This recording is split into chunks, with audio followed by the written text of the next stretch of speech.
Vamos en este apartado 3 a hablar de la intervención humana en el medio, puesto que no solamente el medio limita o afecta al ser humano, sino que también el ser humano altera el medio, como hemos visto en los otros dos apartados.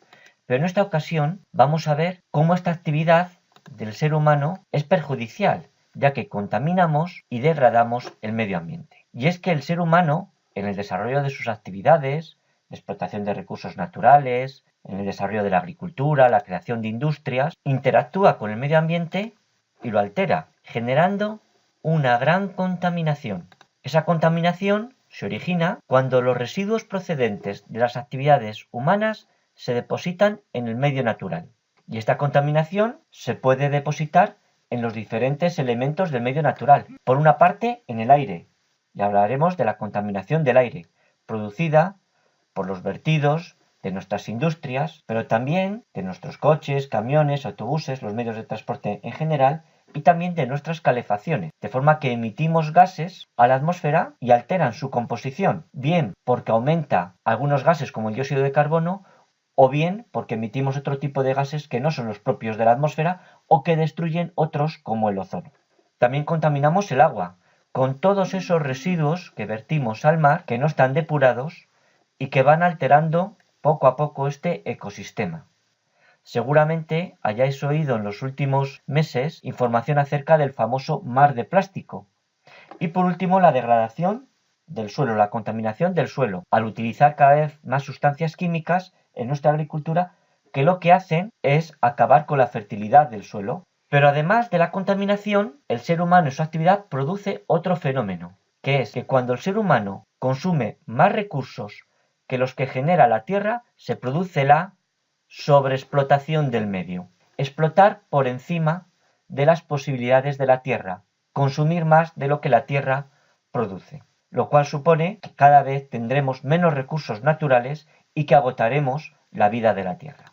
Esta sobreexplotación genera diferentes fenómenos. Uno es la pérdida de vegetación. ¿Por qué? Porque talamos muchos bosques y muchos árboles para tener más terrenos para la agricultura, o talamos bosques y selvas para producir madera. Por otra parte, esta sobreexplotación también genera erosión del suelo. El utilizar gran cantidad de productos químicos para aumentar la producción agrícola, lo que hace es que el suelo se degrade y que pierda fertilidad y que no termine produciendo nada. Y un suelo que no tiene vegetación se termina erosionando. Por otra parte, se produce también el agotamiento de los acuíferos, esas reservas de agua en el interior de la tierra, que cuando extraemos más agua del que producen, del que entra de forma natural, terminan agotándose. Y por último, la extinción de la fauna, porque destrozamos sus hábitats o les quitamos el agua del que se nutren.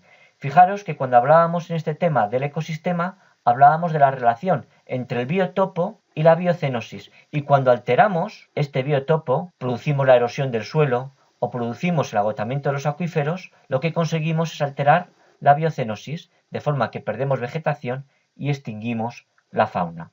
Pero además de esta sobreexplotación, la actividad humana sobre el medio ambiente genera un gran impacto.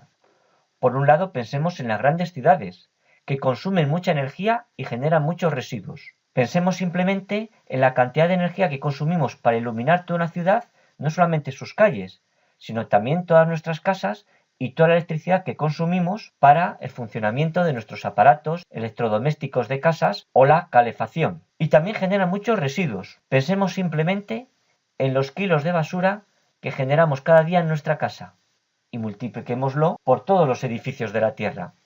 Eso sin contar con los residuos que genera la agricultura o la industria. Pero además construimos muchísimas carreteras, ferrocarriles, aeropuertos, embalses y todos ellos destruyen y transforman muchos paisajes. La construcción de algunos embalses ha supuesto la desaparición de algunos pueblos que han quedado sumergidos dentro de esos embalses. Y también alteramos fuertemente el paisaje con la construcción de grandes hoteles, campos de golf, zonas turísticas. Pensemos en nuestras costas, llenas de apartamentos y de hoteles, algunas muy cerca del mar y que han alterado profundamente esos paisajes. Pero también generamos otros fenómenos. Por ejemplo, el de la lluvia ácida. La lluvia ácida se forma por las partículas que hemos emitido de gases contaminantes a la atmósfera. Cuando se produce la lluvia, el agua al caer atrapa esas partículas y caen a la tierra disueltas en el agua. Como son partículas nocivas, terminan degradando el suelo, matando la vegetación, no solamente la superficial, sino incluso la de los árboles, como veis en esta imagen. Este es un pequeño bosque en el que vemos el mal estado de los árboles, fruto de esa lluvia ácida, de esa contaminación que ha arrastrado la lluvia al caer y que quema la vegetación. Pero también el efecto invernadero, porque emitimos mucho dióxido de carbono con nuestras industrias, los medios de transporte, las calefacciones. Y el dióxido de carbono, aunque es un gas que está en la atmósfera, lo que estamos haciendo es aumentar su cantidad. Y este dióxido de carbono es el responsable de mantener el calor que emite la Tierra y evitar que se pierda en la atmósfera. Con lo cual lo que se hace es aumentar la temperatura que existe en la Tierra, produciéndose este efecto invernadero y aumento de la temperatura progresivamente.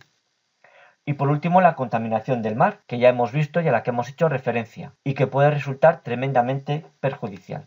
Bueno, como veis, tenemos que ser muy prudentes y muy responsables con nuestra actividad en el medio ambiente, ya que puede resultar muy perjudicial.